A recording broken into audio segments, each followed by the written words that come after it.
Kwaza mkonto kwaza. Chikchela mkonto wesizwe chikchela. Chikchela mkonto wesizwe chikchela. Bathetha abafazi.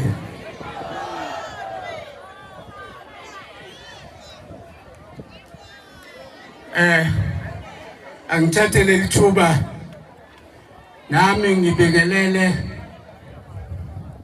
Ngizoqala ngiyobingelela umongameli womkhonto wesizwe noma engekho la. Uncamalala. Waza Ncamalala kwaza. Isizathu ukuthi ngiqale kuyena ingoba uNcamalala bekufanele abe nathi la. Ubefune kakhulu. Wathi njawo indawo yaseMkhumbane kade ayigcina. Sekuvela ke izinto ezithinta umongameli. Umongameli uhlala usenkingeni nje. Sekuvela sigijimi esesimphuthumisa. Usiyafona ke uthi hayi weMacingwane. Salusungishayela indesheni lapho ku Victoria Mqenge zone. Nakwaba seChesterville branch yaseChesterville yomkhonto wesizwe. Ukuthi sengiyabakweleta ke ngoba phela manje naku sekufike lesi sigijimi esingishonisa kwenye indawo. Manje ke ngidlulisa lokho ke zisuka nje makomando omkhonto ukuthi awusaye saphatheka kabi sonke nami phatheke kabi kakhulu ngoba ngimchazelile ukuthi sekuzoba sengathi ke manje umongameli abebe kade behlele lo mcimbi bebekamba amanga bezama ukuthi baheha abantu kanti akunjalo nami ngufakazi ukuthi salikhuluma lolu daba emva kwesicelo savumelana nomongameli ukuthi ayike enye indlela ngoba uzobe seThekwini must ukuthi noma ngabe uthola ithuba elincane kanjani adlule la. Manje ke emhlabeni ke nangabe umholi uphatha zonke indaba ezimnandi ezinhle phathe nezimbi nezibhlungu. Olubhlungu ke lolu daba engiliphethe la manje. Kodwa ke ngiyathemba ukuthi laba abahleli sixolisa kinini abahleli balomcimbi egameni likamongameli sixolisa kubo bonke abayizivakashi zethu la kulenda kulomcimbi ikakhulukazi laba abasuke endaweni ngokwahlukahlukana ebenibacelile ukuthi aba special guest laba baka TikTok. Ukwazi kwamnandi ukuba seduze nabantu baka TikTok. Namhlanje umuntu babona bukhoma. Izolo kade ngimlalela nje uNandi eqeketha laphana kule yankundla kaSithembiso Khomo. Ngithi hey ngizobabona ngempela namhlanje nangu ngiyambona ukhona. Kodwa ke bengijulisa nje lezo indaba ezingezile bese ngidlulela ke ekubingeleleni okuyikona okufanelekile. Uma ke sibingelela thina kuleli zwe laKwaZulu noma selokishini noma semakhaya siqala ngako ukuthi nakukhona abantwana basendlunkulu sibabingelele nabo. Siyabingelela bondaba ezitha kubantwana ke basendlunkulu abahambele lo mcimbi. Kukhona umntwana uMandla bese kuba khona umntwana uNozwe lo akade nazisa la ukuthi umzukulu weSilo uSolomon kaDinizulu. Siyabonga boMageba ukuthi sinani la ke sibanikeze nje isandla esikhulu sokubamkela abantwana.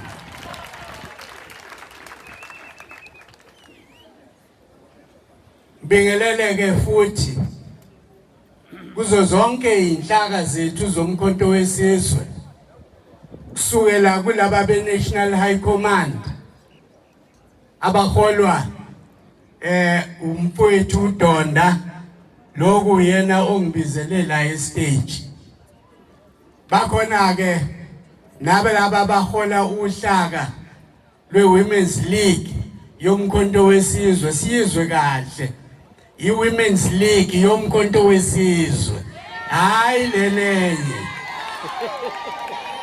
lenenye iWomen's League hayi ukuthi asiyazi nayo siyayazi kodwa yikho la phakathi kwethu la phakathi kwethu khona omama abakhetha ukuthi bazofika bazoba iWomen's League yala emkhontweni wesizwe party siyababingelela ke omama kodwa bakhona abanye nabo abayintsha okuyi-youth league i-youth league yomkhonto wesizwe party nayo akuyona leya youth league yile yomkhonto wesizwe party nayo si-understande kahle siwenze lo mahluko ngoba awafani lama-leagues awafani kodwa omabili lama-leagues akhona ohlakeni elibizwa ngokuthiwa umthetho sisekelo womkhonto wesizwe leyo nto ngiyichazile emhlanganweni umongameli ayebize kuona inhlaka akungabibikho ukudideka ningadideki bomama kukhona ziningi inhlangano zenu siyazazi zinamagama azo kodwa iWomen's League iqoshwe phansi kumthetho sisekelo ukuthi uhlaka lomkhonto wesizwe party ayibangwake leyo nto noma ningaba amalungu omkhonto wesizwe nakhe iyiphi inhlangano yomama nani siyonihlonipha nje sinamukele futhi ukuthi nikhona nileyo nhlangano kodwa anikho kumthetho sisekelo kodwa futhi akulona icala ukuthi nibumbe nibe iWomen's Formation leyo eniyobe niyibiza ngayo ngoba eSouth Africa umuntu nje mayifuna ukwakha inhlangano noma ngabe yalihlobo luni unegunya ngakho ke namalunga omkhonto wesizwe awomama asiwalahlile ngoba sithi anikho kumthetho sisekela sinilahla you are still members of weMK party siyonihlonipha futhi nenhlangano yenu kodwa nasibiza inhlaka siyobiza lezi ezibhalwe kwiConstitution futhi namanje ngizoqhubeka kukhona ke okomanda abaningi la bomkhonto wesizwe military khonto wesizwe military funani understand leyo nto kukhona umkhonto wesizwe party kodwa kukhona futhi amasotsha lawa ayedele ukufa ahamba yolwela lelizwe ngaphansi komkhonto wesizwe military wing lawo makomanda akhona la ayi-members zomkhonto wesizwe party kodwa akucishi ngeke kuphele ukuthi awokhomanda futhi baleya military eyayikade ikhona ilwela umzabalazo womuntu omnyama la eSouth Africa futhi ba-correct mabela kumkhonto wesizwe party angithi phela ba-correct ngoba ichaziwe kakhulu lento ukuthi umkhonto wesizwe party sekuyi last line of defense iyona political party yokugcina yokuthi ikwazi ukuvikela umuntu omnyama, ikwazi ukuthuthukisa umuntu omnyama njenganalokho kwakwakhiwe umkhonto wesizwe military. Wawakhiwe nawe njenge last line of defense. Namanje ke bakhona ke kule political party uqinisekisa ukuthi idlala irole yayo ngokufanelekile, iye phambili ngokufanelekile. Baningi ke abanye engingababalula, abanye esibabeka phambili la emkontweni wesizwe, abefundisi. Bakhona ke abefundisi engibaficile la abaningi, thatha ukuthi omunye wabo losivulele futhi ngomkhuleko. Befundisi nani zizweni ninethezekile nikhululekile kule nhlangano yomkhonto wesizwe, ngoba sasi nani okhokho bethu babe nani nina bafundisi. Esikhathi kwakhiwa lolu hlaka okwakufanele lenze umsebenzi wokuthi umuntu omnyama limthuthukise, limkhulule, limthuthukise. Yilo liyahlaka ke esigcine silishiyile ngoba sibona ukuthi hayi ingathi luyaphambuka manje. Kodwa ke ngizoliqoqa udaba lwalo ukuthi luphambukaphi. Kodwa ke befundisi, nginibingelela ngithi zizweni nikhululekile nila. Kukhona ke laba engibamemile nina bahleli. Lo mcimbi ngazisiwe ngawo, ngazisiwa ubuholi bezone yase Victoria Mchunu. Lobo buholi bangazisa ukuthi babe nesu elingajwayelekile lelisu, kodwa yisu elihle kabi. Bavele basukeleka nje bamema lezi ithandwa zethu esiye sibone ku TikTok. Bayimema ukuthi ake zize la kulo mcimbi weShesterville. Namhlanje zikhona ke lezi ithandwa zethu zakwa TikTok. Njoba ngishilo ukuthi abanye besingabazi ngokwamehle enyama, kodwa namhlanje sibabone ngosi, sibazi kahle. Ma TikTokers siyabonga ukuthi ningazibukeli phansi izone yase Victoria Mchunu. Mayinicela ukuthi yizani la kulolu hlelo lwanamhlanje. Sibonga kakhulu fika kwenu nje, ikona okukhulu ngaphezulu kokwenza. Kodwa ke ngifuna ukuthi ngikhulume nani baholi bezone. Lokho enikwenzile nisivula amehlo nathi. Mina ke nginenhlanhla ngithe ngifika nje, ngangifikela kulolu hlelo. Akekho omunye umuntu ngaphandle kwabaholi engangethulwa kubona. Akukho lese ngeke ngakhuluma khona kubantu. Ngiqala la ekhaya kithi eShesterville. Kala nga khuluma nje nabantu. Kodwa kungihlaba umkhwele ukuthi ngiqala la eShesterville nje, ngiqala ezonini yakithi nami Victoria Mchunu. Buye kungihlaba umkhwele ngokwedlulele ukuthi ngiqala nje ukukhuluma nabantu, sengizoba ngisana inkundla nama TikTokers. Angazi ukuthi isibusiso esingakanani lesibefundisi. Angihlelelanga kodwa kuhlelekile. Nami sengikhuluma nama TikTokers. Ngiyacabanga nje ukuthi nami ngizoke ngene lapha ku TikTok kanye nje empilweni yami.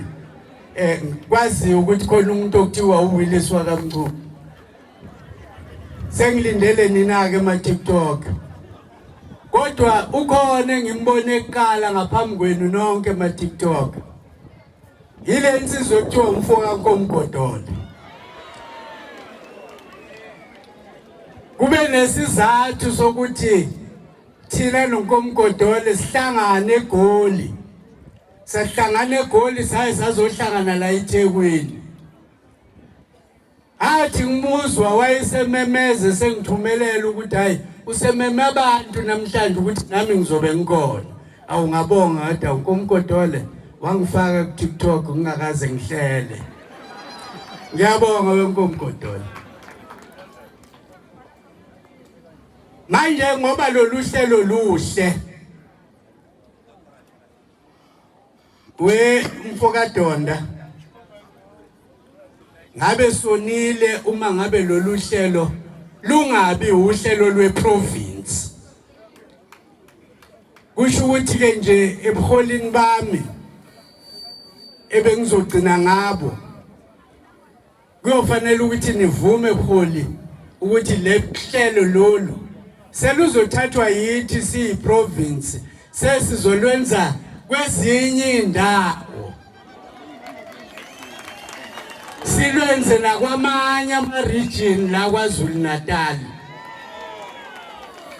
Sikwazi ukuthi abantu bakwaZulu Natal ikakhulukazi laba bomkhonto wesizwe bakwazi ukuthi basondelane nama-TikTok. Ngoba lama-TikTok adlala indima enkulu kakhulu kabi ukuthi umkhonto wesizwe ubhubhise la eSouth Africa ngokwamavoti angumhla ka-29 kuMeyi. Badlala indima enkulu kabi. Nami ngoba sengikhona nanisakhuluma ke ama-TikTok ngangingekho kumkhonto wesizwe. Kodwa nganginilandela. Futhi nganginijabulela. Bakhona nje engase ngiyifeni yabo ngibalandela eduzane. Kodwa ngingekho emkhontweni wesizwe. Kodwa nibhizi. Nixoxa ngomkhonto wesizwe. Balalela-ke abantu bavotela umkhonto wesizwe. Siyabonga ama-TikTok. Lekubonga ke ngikubeka nasegameni likamongameli ngoba ubezonibonga yena Msalofu. Kodwa ke ngoba ngikhona senginibonga egameni lakhe. Ubuholi bethu baseThekwini region abakhona la engibabonile okhulume la kithina uMadlanduna kodwa uhamba noDlaba.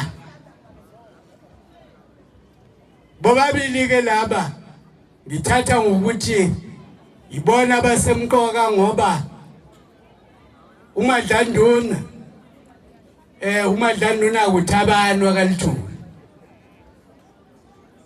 uDlaba uNhlanhla wakaShezi.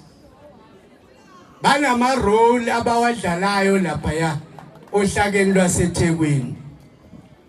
Sesiyobambisana nani ke bakhomanda seThekwini ukuthi lolu hlelo silwenza kanjani ukuthi lusuke la luye ngale eLower South Coast, luye ngale eHerigwala, luye ngale eMgungundlovu, luye eMnambithi, luye le koNewcastle, luye eMpangeni, luze liyofika koPhongolo, luze liyoshaya eMkhanya kude. Lolu hlelo funa sihambe ngalo nje kuyoze kushaye ukhetho lika 2026 ka local government. Sihambana lama TikTokers, sihambe sibingelela abantu nalama TikTokers. Siyokujabulela ke lokho. Ezintweni ke ezibalulekile umongameli ayishiye ukuthi ngingasuki la estage ngingazange ngiyikhuluma. Okokuqala ukuthi nje ngoba nina nonke anibona la namhlanje akakaze akhulume nani yena ngqo, akakaze anibonge yena ngqo. ngokuvotela umkhonto wesizwe niwine ngalendlela enawina ngayo. Ngakho ke umongameli uyabonga nathi siyambongisa futhi. Anishayeleni izandla nje ngomsebenzi enawenza. Umsebenzi enawenza umongameli uthi angidlulise kinina ukuthi ningacabangi ukuthi lo kuyakurojwa kwenu sekuphelele obala. Uyazi umongameli ukuthi iningi lenu nikhathazekile ngokuthi amavoti enu aphela kanjani, udaba lwawo liphela kanjani. Umyalezo ke uthi liyaqala enezwa kuthiwa lifakiwe okufanele kuphendule kona uIEC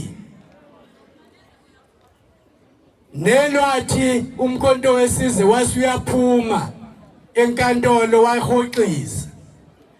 Kwakungekona ukuhoxa ngoba sekuyekwa icala. Kukhona ukuhoxa okubizwa ngesizulu kuthiwa ukuhlehla kwenqama. Inqama iyahlehla iyothatha amandla. Nebala ke wahlehla umongameli eyolungisa okwakufanele akulungise. Wanede wakulungisa nje walithatha udaba walibuyisela khona enkantolo. Udaba lisenkantolo njengoba sikhuluma nani. Futhi njengoba lusenkantolo saqakeka nje ukuthi iIEC yithi ayiki evidence. Seyibanjwe yini ke nabe sinikezwa ievidence etafuleni. Baqala kabusha abawa-IEC bathi sebecela ukuthi ba-extendelwe i-deadline. Yabona kumuntu ocela uku-extendelwe i-deadline usuke edidekile. Suke ngazi ukuthi uzophendula athini. Yahlehla ke kanjalo udaba kodwa umkhonto wesizwe abameli nalabo abasebenza lolo daba baphezwalo balindele nje ukuthi abaphendule phela enkantolo laba inkantolo eyathi abaphendule. Ngakho ke aluphelele lolu daba obala. Asilindeni nje sibekezele ngoba leyanto eyenzeka kwaIEC yicala elikhulu kabi lela lokurojwa kwamavoti angaka umkhonto wesizwe. Thina esingebona ochwepheshe mina ke ngangikwagogo niyayazi indaba. Ngiwomunye owathi nayithola ukuthi sengathi siyashaywa futhi ngathi sishawa umkhonto wesizwe. Ngachitha ingcingo ngafonela yonke indawo. Fonela ama-region ethu ukuthi hey naku kuthiwa siyashaywa kuhambe kanjani lapho. Hey engangikhuluma nabo ngangithi nangibuza nje ukuthi hey kuhambe kanjani lapha athi umuntu ekubhujiwe. Hawu kubhubhe bani? Hey kubhubhe thina. Manje ke siyazi thina abalapha kwagogo ukuthi sabhujiswa kanjani. Ikakhulukazi kulesifundazwe sethu. Lento yokuthi sathola u-45% kulesifundazwe sethu ayihambi ngokuyikho. Ayihambi ngokuyikho. Asitholanga 45%. Funa basitshele nje ukuthi nawe nesanroba. Baphindileke bathi besirobhile emavotini ngesikhathi sathi siyofaka icala enkantolo. Hawu sebeyagijima bahlangana ngale inguyazana basishiya ngaphandle Siyavuka sekuthiwa sekhona uhulumeni wobumbano. Uyazi impela na unyama nambane emhlabeni. Uhlala ukhisha inyumbazana nje nokubani nje bese kuvele kugeze lesitsheni nje nako nokungenabuso. Into nje eyihlazo kabi ukuthi kuhlangane abantu abanamavoti amancane bonke abangakhethiwe abantu bese behlangana ngumkhonto wesizwe. Leyo nto ke ingcenye yezinto ezingikhiphe kwagogo ngabondayi sengihlele ehlazweni ke manje la.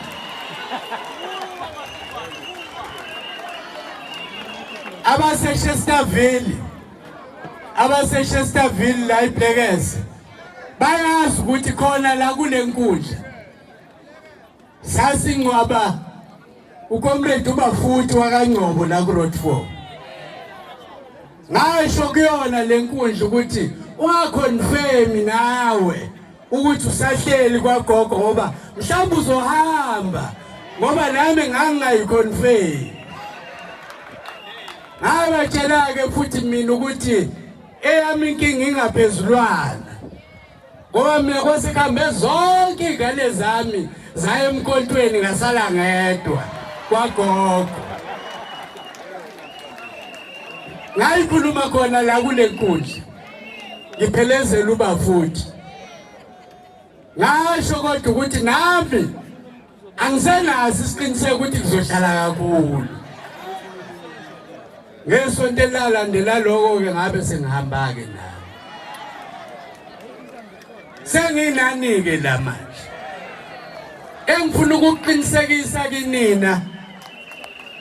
Ningangenwa nje ilo moya obuye ungena abanye. Wokuthi ngasuka mina kwagogo ngoba ngangizofuna isikhundla la emkontweni. Hayi. Ngaretire mina kwagogo. Zazikhona ikhundla nakona. Ukube ngangithanda ngangizosifuna nje khona kwagogo. Cha. Mina ngifike la emkontweni. Wathi unqamalala hey wemfowethu wafika kahle. Ngisenkingeni njengamanje. Manje ngidinga nje umuntu ozongenzela umsebenzi wokuba uconvener. Wangichazela futhi ukuthi uconvener kade naye useseparlament lesifundazwe sakwaZulu Natal. Kodwa futhi njobe separlament umthetho sisekelo uthi mawuseparlament awukwazi phela ukuba senhlakeni eziholayo. Hayi ke ngamuzwa kahle wasethi mfowethu kimina ke unqamalala ubhuti omdala. So nayithi mfowethu akulona ihlazo lelo. Wasethi ngoba usukhona futhi unayo experience yokuba uconvener. Ngoba phela ngake ngaba uconvener mina kwagogo. Ngesikhathi nje ngo1990 kungakakhandwa ama structures. Ngangiuconvener kanye nobaba uHerry Gwala kanye noThera Likota la kwaZulu Natal. Ngakho ke akuyona into engiyiqalayo leyo kuba uconvener. Wacela nje unqamalala ukuthi woza ungilekelele ke sakhe lomkhonto siwakhe kahle siwakhe kabusha. Siwakhe ngokomthetho sisekelo. Wena ke futhi ngoba usuke wakhona naseparlament. Usiyongisiza nokulekelela laba baseparlament ngeindaba ezithinta iparlament. Akanamanga kunqamalala ngoba eparlament ngihlale kusukela ngo1994.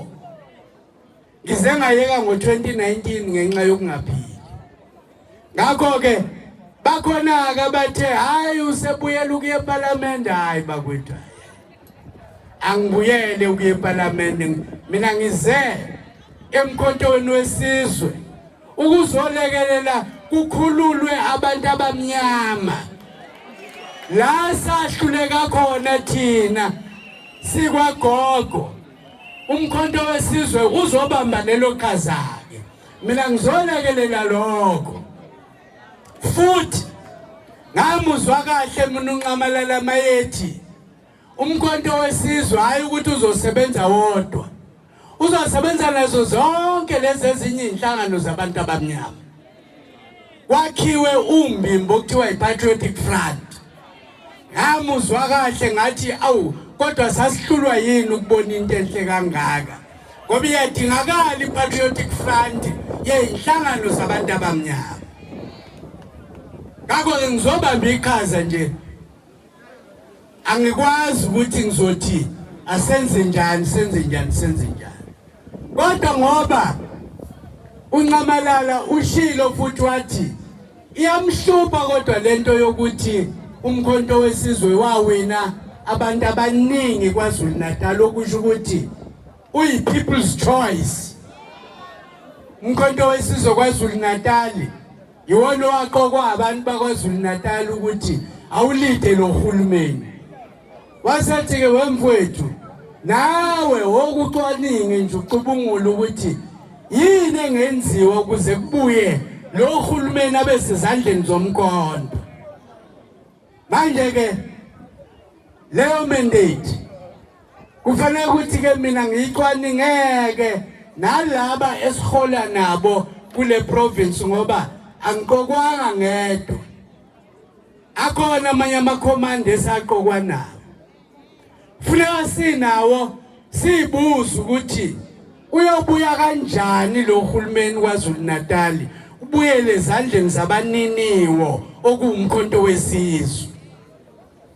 Leyo nto ke sizoyenza siphezukwayo njengamba sikhuluma nje. Siphezukwa lawo malungiselelo. Asizukumemezela ngawo.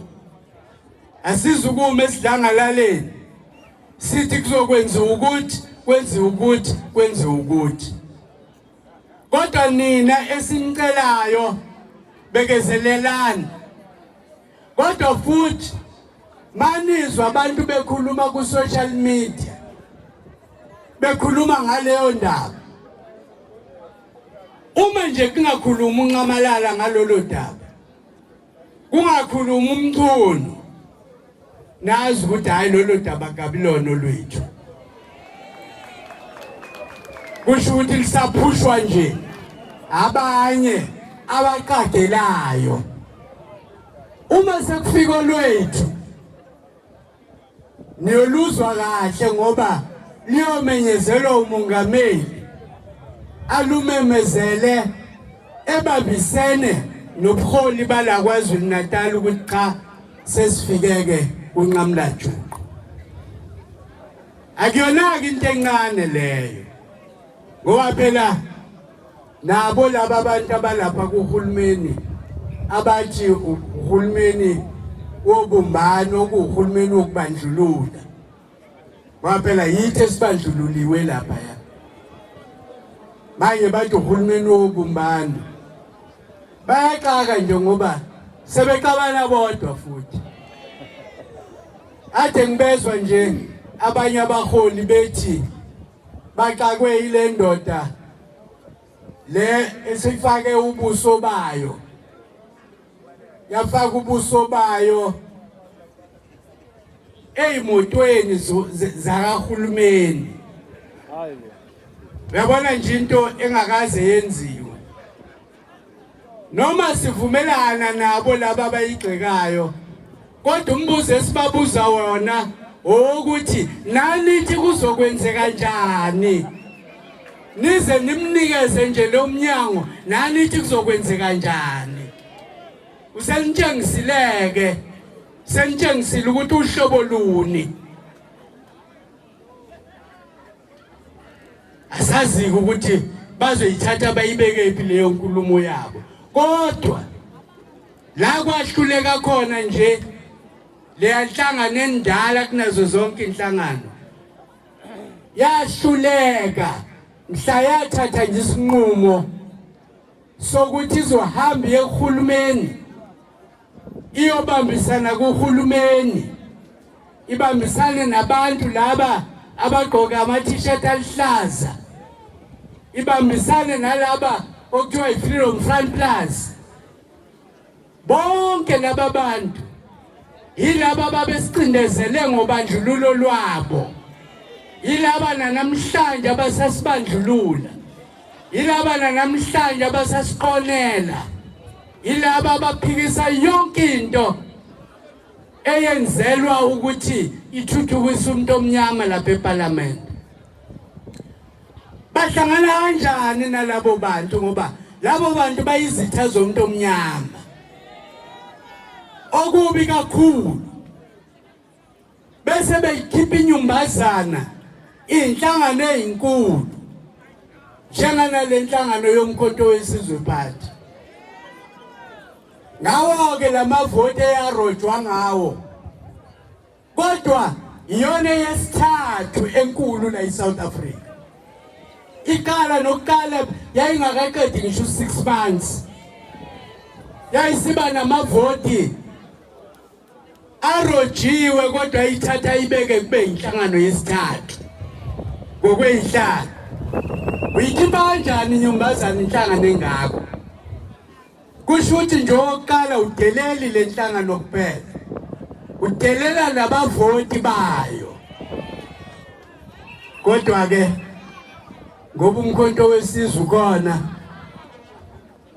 isizulu lesaselokishini ngelinye ilanga umkhonto wesizwe uzobakhipha ufake ngelinye nje ilanga bangakhanasa namhlanje bacabanga ukuthi ngenxa yokurobha bawompetha ngeke ngelinye ilanga izophuma lento emqondweni wabo esikushoyo ke thina kinina nonke makomando omkhonto wesizwe party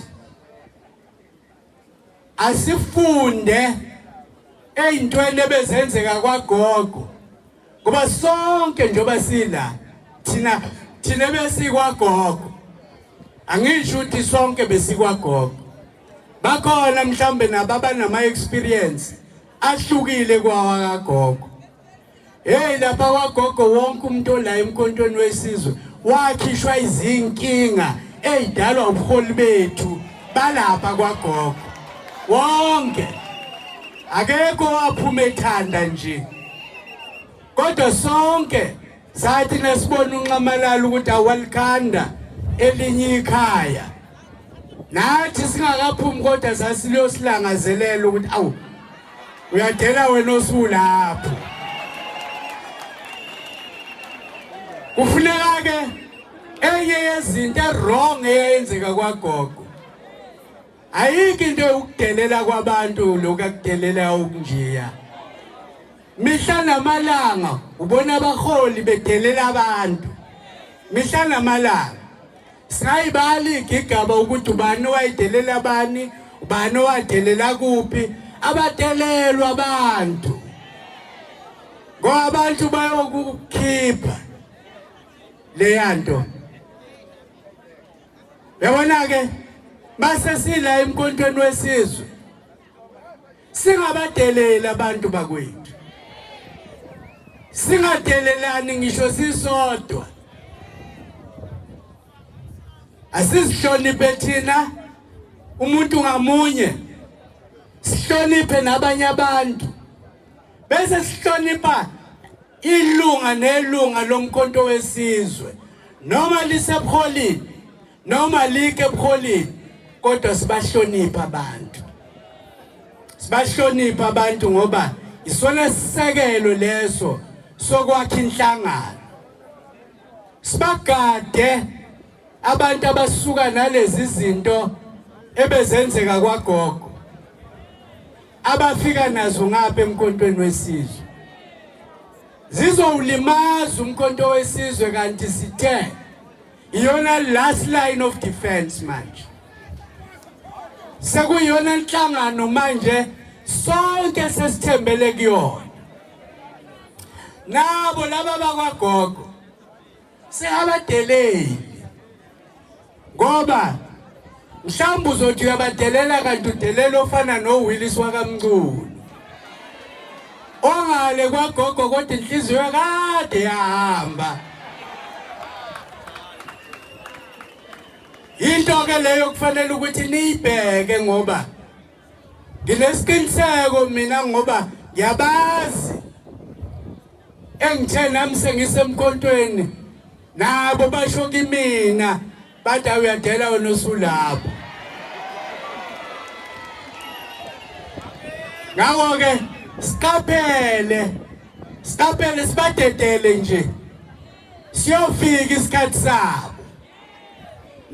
Naloyo ufikelwa isikhathi sakhe osesithathile isinqumo singabe samvimba simamukele nje angene la uyobe uselungile. Sithathi hayi simbekezelele nje ukuba kuhlala sikafika isikhathi sakhe kodwa uyeza uyogcina esendleleni. Ngathi ke la eShesterville siphuma ezimpini eziningi thina la eShesterville. Enye yezimpi yayiphakathi kwethu sisodwa siyabahlali bala eShesterville. Ngathi ke ngikwagogo ngathi hayi asingaxabana singalosigcekana. Kani ilungelo lomuntu ukuhlala kwagogo ilungelo lomuntu futhi ukuhamba. Namhlanje sengihambileke mina ngithi ke kulabo bangakangilandeli nami cha kulungile sonilinde nje noze nilandele nami kodwa asingacabani ngimangale kabi nangifika la ukuthi bonke ngiyamangala ngithi hawu wena usula futhi nawe nalo hawu nawe usula nami ngibuza ukuthi ngiphuma hapi njoba ngila nje. So ke kusizile ukuthi ke sibe nalomcimbi sibonane thina abala eShesterville. Bakhona futhi esizobancenga khona la eShesterville ngoba siyabadinga sobancenga ukuthi hayi wozani ngoba eShesterville into eyaziwa ngayo sivamile ukuthi sibe munye sivamile ukuhlangana namanje ke ikhona into eyosihlanganisa. Uma sekufika isikhathi sokuthi siyokhetha ngo-2026 hayi siwumkhonto wesizwe nathi sibe sinekhansela lethu bakwethu sibe sifune lethu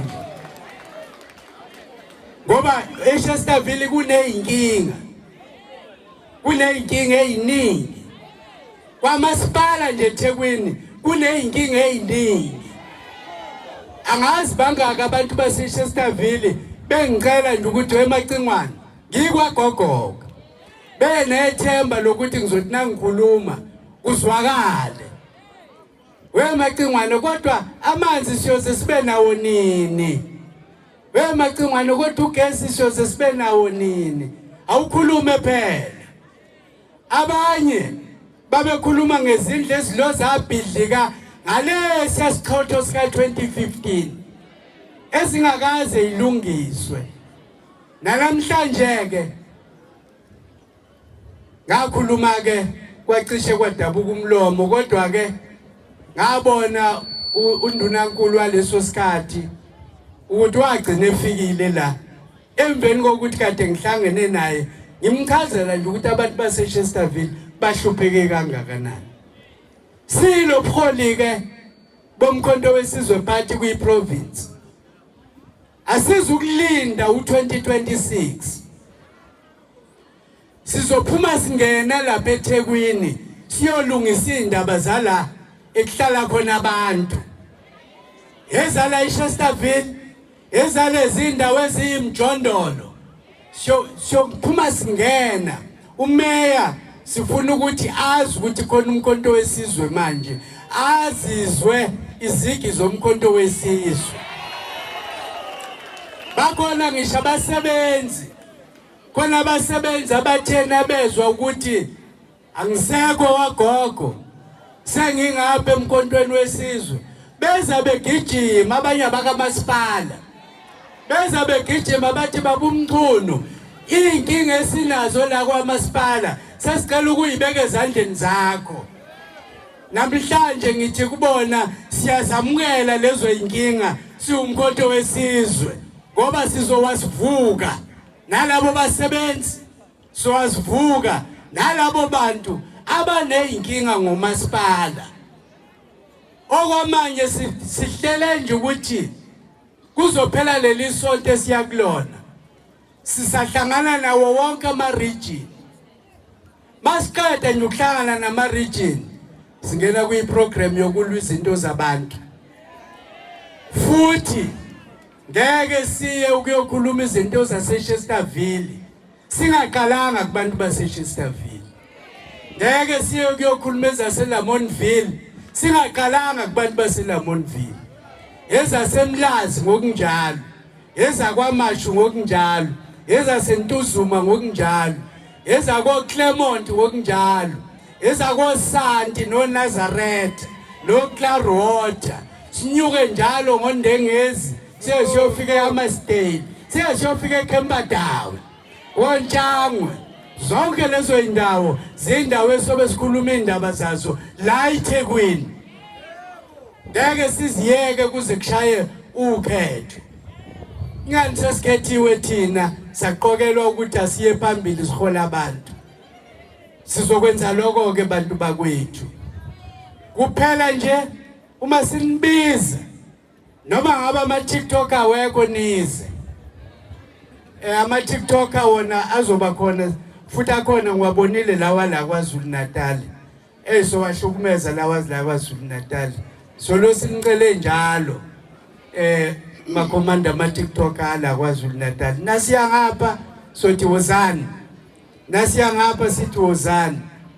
Kwakukhona naleli thimba elalicula futhi elalicula ingoma zomkhonto wesizwe. Lisengale kwagogo. Nalo kufuna silifune. Sizwe ukuthi liphi manje. Ngoba kufuna lizocula lezo ingoma zomkhonto wesizwe. Funa siuqinise lo mbutho.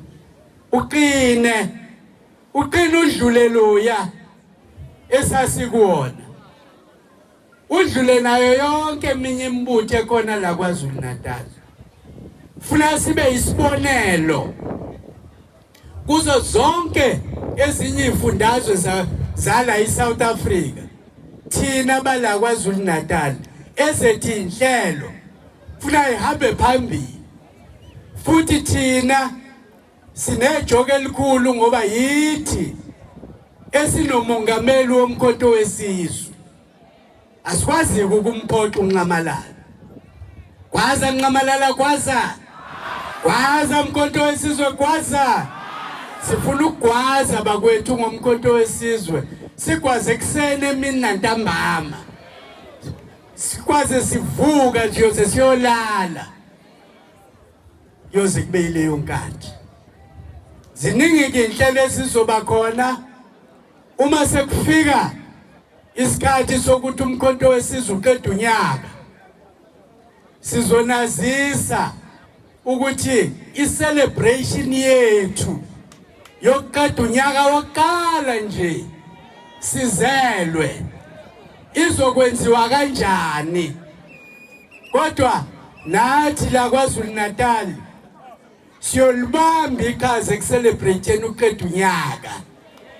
Noma mina ngiyobe ngingaqeda unyaka kodwa nina enaba khona kusukela ngomhla 17 kuDisemba 2023 yonilekelela ukuthi nijabule kakhulu. Nami ngiyogcina nguqedile unyaka la emkhontweni wesizwe. Yileyo nto esithi ke siyayidlulisa kinina namhlanje.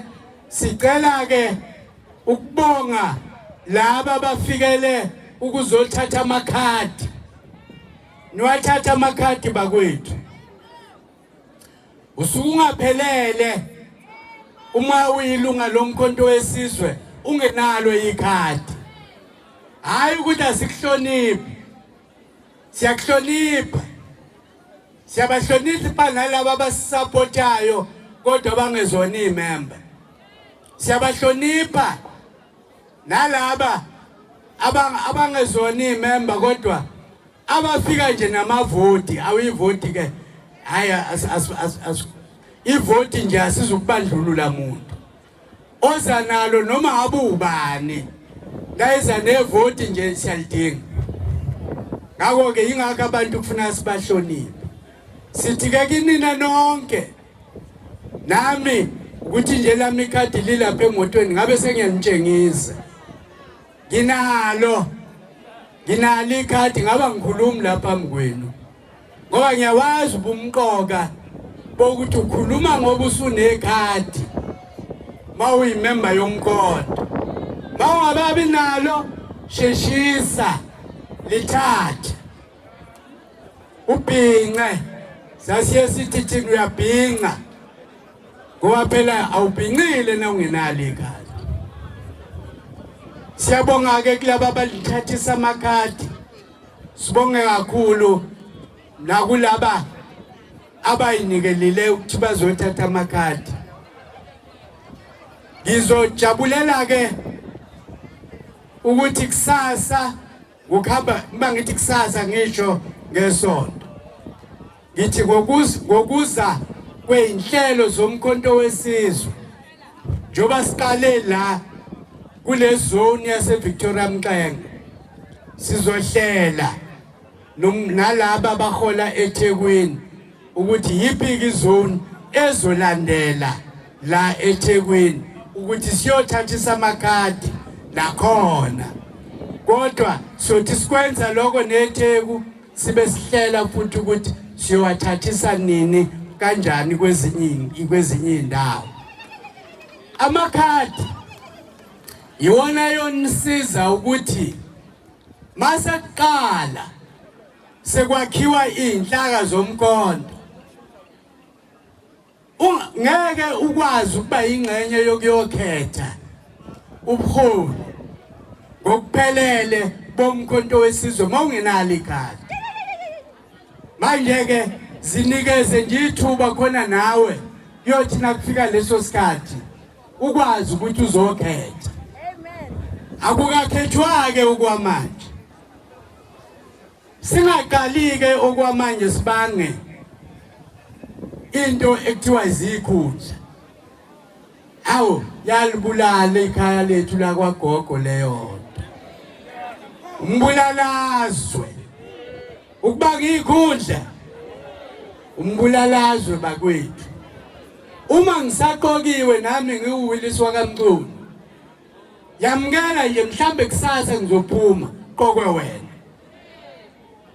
kodwa yamkela nje ukuthi ukhona osaqokiwe okwamanje futhi ke njengamanje sonke sisaqokwa umongameli asikafiki la esithi khona sesiyakhethana saqokwa umongameli kuzophela isikhathi makomanda umongameli ulibekile lacaca lolu daba wathi ngenxa yokuthi niyakhokhelwa manje nikhokhelelwe ukuthi wozani nizongiqoka umongameli bene National High Command basayimisile lezo indlela bathi ake sivuthwe kuqala sazane nokwazana owaphela siyafikana nje sazana ukuthi hayi umfoka bani ntombi kabani inekhono eliwukuthi nekhono eliwukuthi angasiza uma simnikeza umhlangano umsebenzi onje futhi singayi okhethweni lohulumeni basekhaya sesibanga igundla ake siyowina nje siwine lo mkhandlu siwine yonke imkhandlu singakabangi lutho sisasebenza njengoba nenzile kuyiwa kumhla ka 29 kuMeyi thina ke njoba sila KwaZulu Natal sikhuleka kinina sicela kinina ukuthi please asibambeni konke asikwenze ngendlela konke asikwenze ngenhlonipho konke sikwenze futhi ngenhloso yokuqinisa umkhonto wesizwe ngokwakha iunity kumkhonto wesizwe ngalo mazwi ke sengicela ukuthi nami ngehlele ngaphansi ngiye kubukela bakhona engitshelwe ukuthi basazokhuluma nani kusho ukuthi akugcini ngami ukukhuluma la kuleli nkundla khona bezayo enizobalalela ke nizwe ukuthi bathini bona kuphela mina ngithi gwaza mkhonto gwaza gwaza mkhonto gwaza jikjela mkhonto wesizwe jikjela jikjela mkhonto wesizwe jikjela Viva Msholozi Viva Viva President Ngamalala Viva Long live President Ngamalala long live Mandla Siyabonga